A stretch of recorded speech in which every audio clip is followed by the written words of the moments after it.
Rivka, le travail de la laine.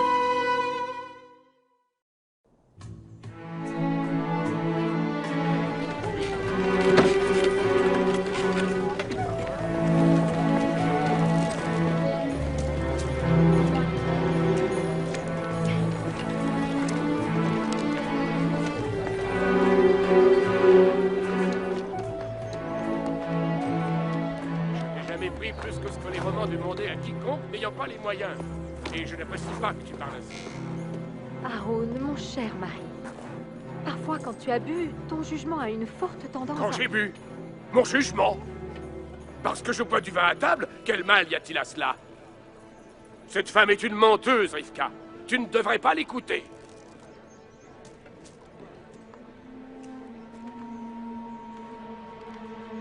Non, attends.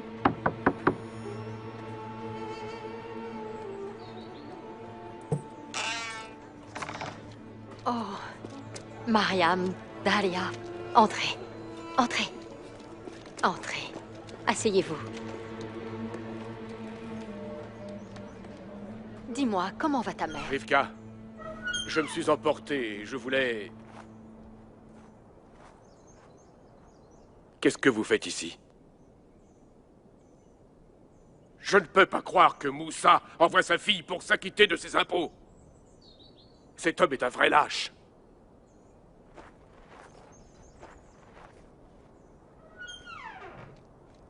Oh, ma chérie, je suis désolée. Je ne sais pas quoi dire. Mon mari n'est pas lui-même aujourd'hui. Ce n'est rien. Je t'apporte des dattes que mère veut t'offrir. En remerciement de ce que tu as fait pour elle. Je suis très touchée. Merci.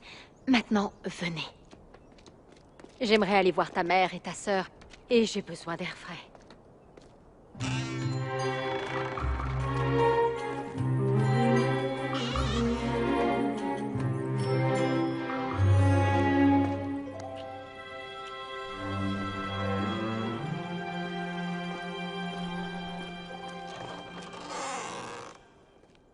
Tante Rivka.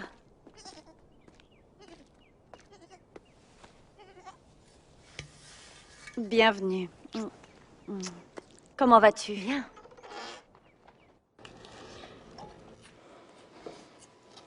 Comment va ta mère aujourd'hui? Beaucoup mieux. Elle est chez Amira pour s'occuper de ses enfants malades. C'est bien ta mère, ça. D'aider les autres alors qu'elle va elle-même à peine mieux.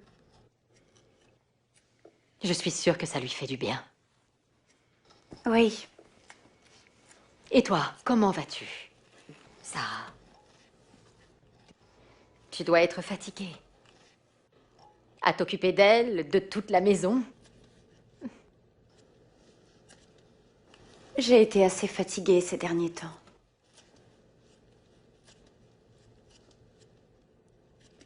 Je suis enceinte. Encore. Oh! Et tu es inquiète. Tu as peur de faire une autre fausse couche? Ayoub et moi pensons quitter la Judée. Nous voudrions aller à Antioche où ses parents habitent. Bien. Mais comment voyager si je suis enceinte? Et pourtant, je trouve qu'attendre serait tellement... inutile. Mais pourquoi? Parce que je perdrais certainement ce bébé.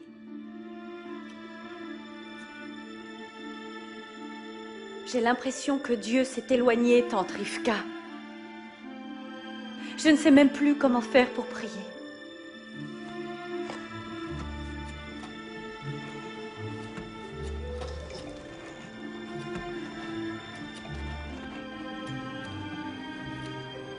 Il fut un temps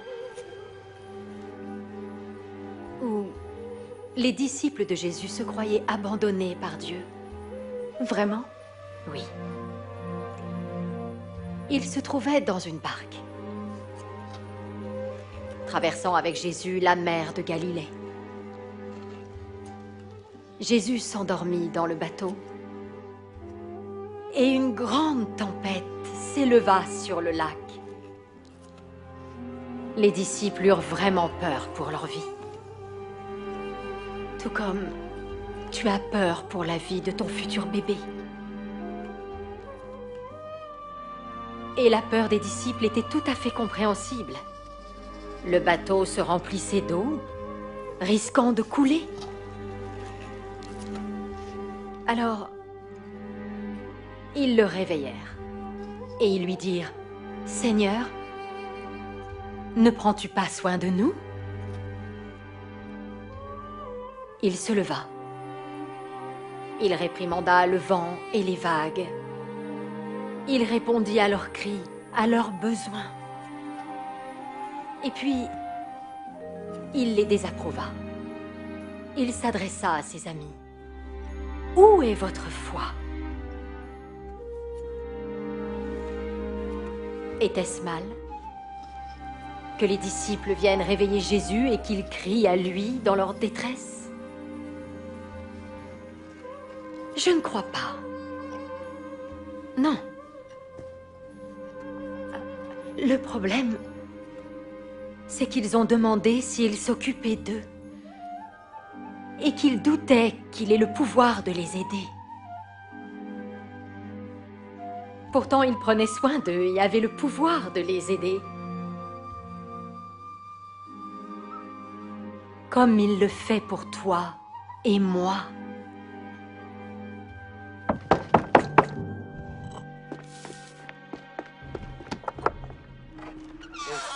Moussa Barjona, le tailleur de pierre, est là. Non, c'est mon père. Il est réquisitionné pour la reconstruction de Beyrouth. Il doit se présenter à la forteresse dans 2 semaines.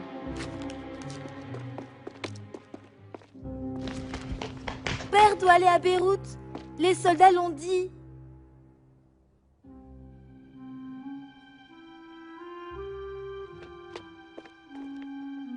Je dois montrer ça à père. Viens, Nourri.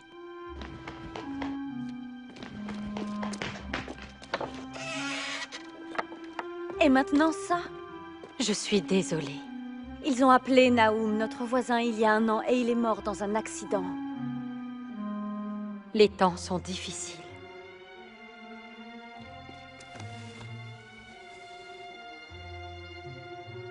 Ça fait vraiment trop, Rivka. Où est Dieu à présent?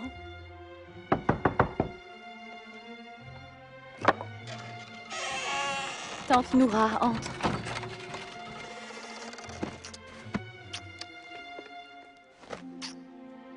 Je passais par là, j'ai vu les soldats à votre porte. Que voulaient-ils? Apportez une convocation. Père doit aller à Beyrouth. Beyrouth? Oh, que d'ennui, mais que d'ennui. Et mon pauvre Yusha n'est plus là pour aider. Désolée, Noura.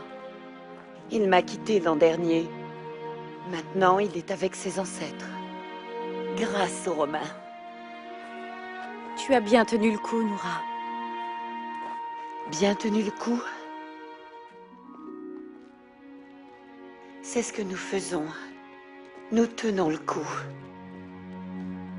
Mais où est Dieu? Nous a-t-il oubliés?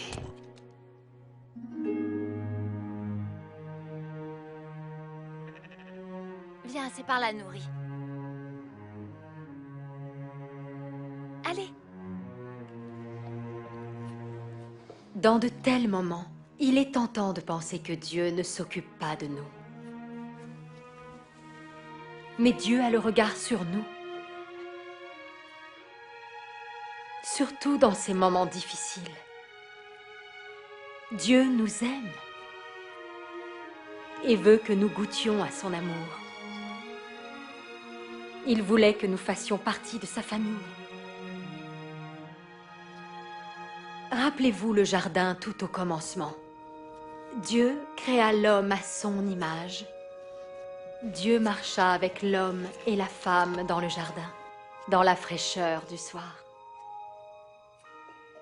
Mais ensuite, leur rébellion les sépara de Dieu. Leur faute les força à fuir. Ils étaient honteux, effrayés. Mais même dans leur rébellion, Dieu alla à leur recherche.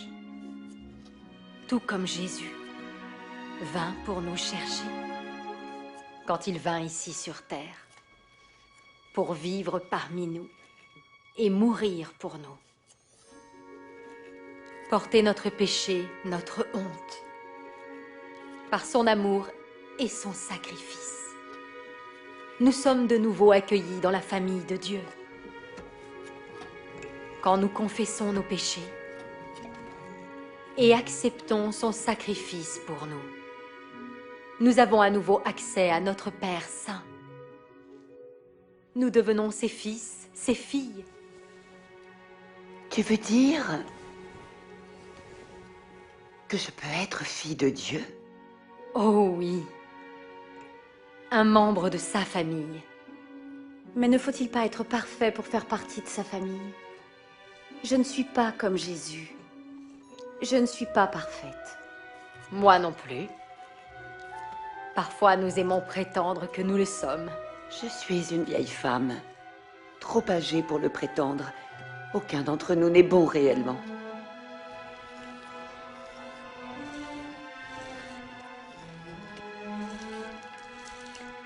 Comme cette laine? Sarah, que vois-tu? Une laine sale, avec des cailloux et des petits bouts de bois. Très sale. La mienne l'est davantage. Mes moutons se salissent plus, juste pour m'embêter. Ils savent que je suis une vieille femme qui n'a plus de mari. Je suis sûre que ce n'est pas vrai, Noah. Mais Sarah, que deviendra cette laine? Qu'as-tu prévu d'en faire? Je pensais en faire un tapis pour Ayoub et moi pour notre nouvelle maison à Antioche. Est-ce qu'il sera beau? Oh oui, j'ai de la teinture de noisettes et d'insectes.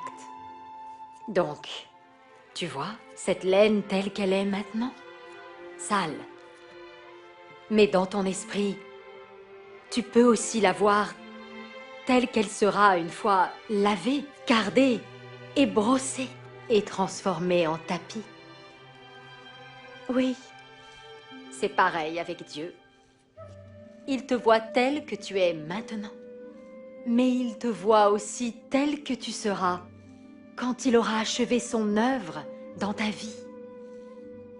donc, Dieu sait que je suis salie et embrouillée comme cette laine, mais il me voit telle que je serai quand j'irai au ciel. Oui. Dieu a commencé cette œuvre magnifique en toi quand tu t'es engagé à suivre Jésus. Et il va terminer ce processus avec toi parce que tu fais partie de sa famille maintenant. Parfois,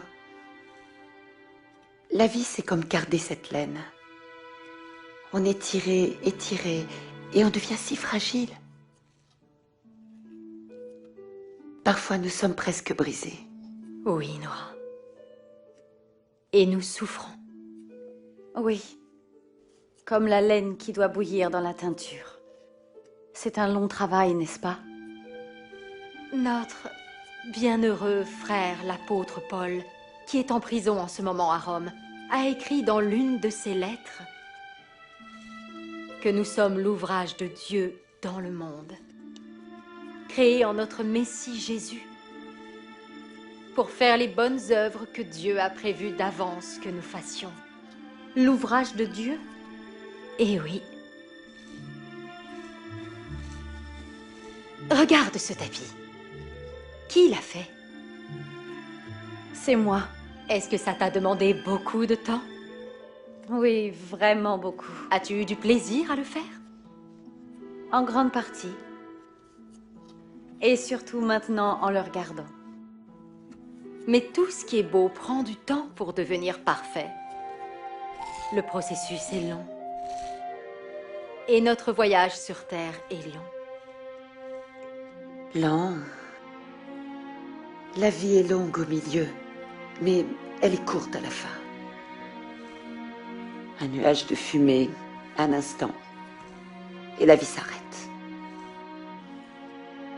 Mon pauvre Yusha. Oh, Noah. Si tu mets ta foi en Jésus et entres par lui dans la famille de Dieu, tu pourras parler à Dieu, ton Père, et lui apporter tes soucis, tes joies. Notre apôtre Pierre dit que nous devrions lui remettre nos fardeaux, les déposer sur ses épaules, parce qu'il veut les porter pour nous. Mais comment faire cela? En s'adressant à lui? Oui, tu peux tout lui dire, tu sais. Tu nous montres un Dieu si proche. Plusieurs ont ainsi mis leur foi en Jésus, et il est proche d'eux. Et il veut être proche de toi. Tu dois le prier et lui dire que tu veux le voir. Commence par là.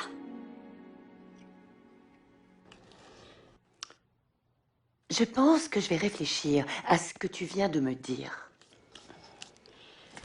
Mais maintenant, je dois retourner auprès de mes moutons sales. Je prierai, comme tu dis.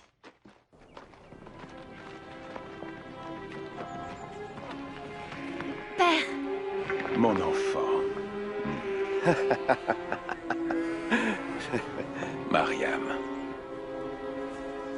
Ça vient des soldats romains.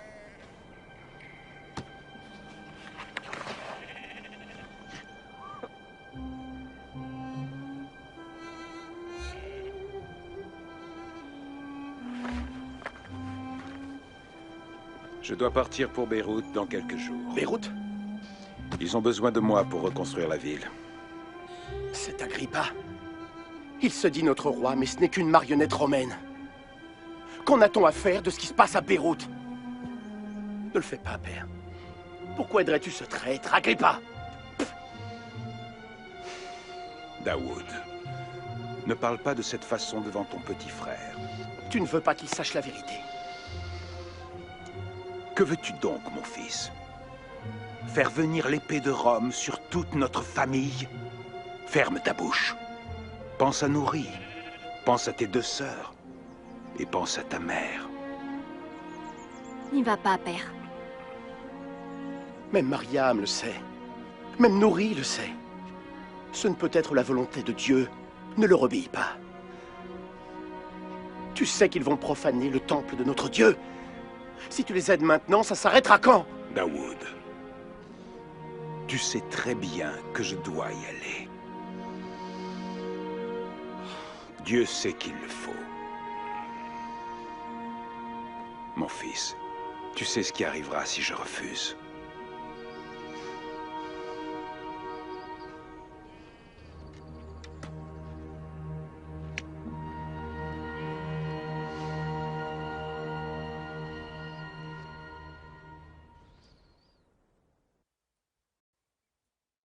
Quel personnage ressemble le plus à vous ou à quelqu'un que vous aimez?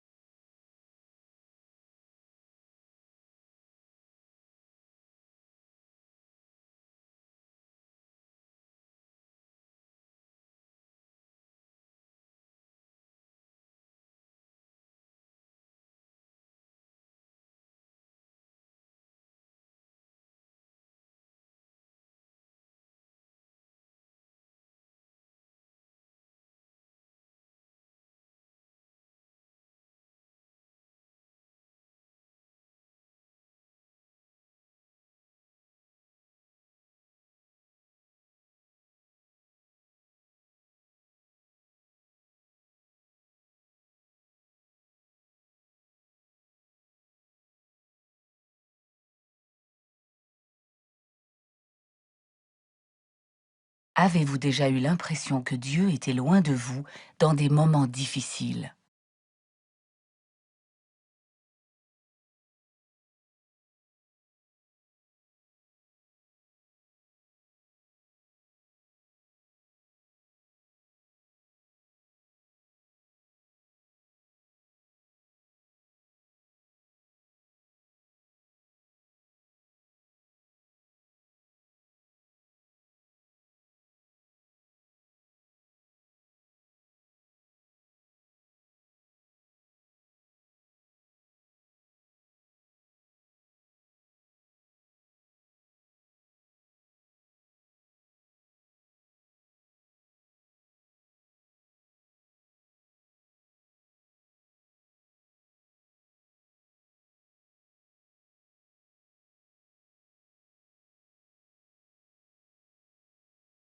Qu'est-ce que l'histoire de Jésus dans la barque nous apprend sur les difficultés?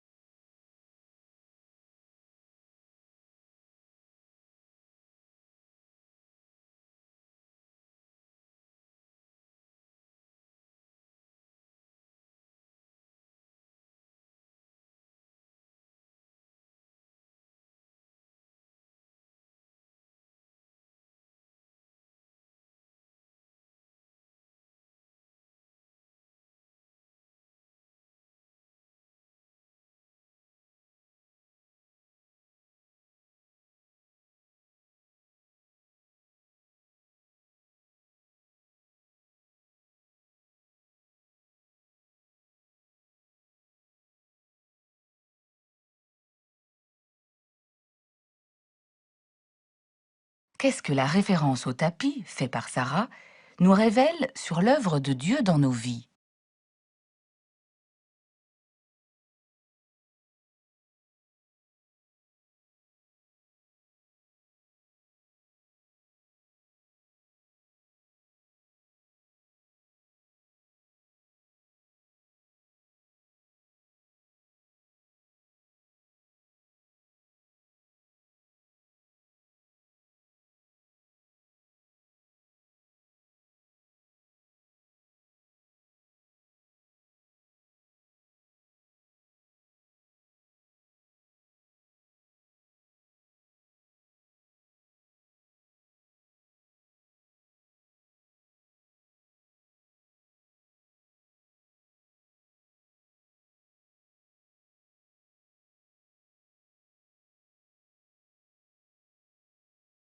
Que signifie être une fille de Dieu?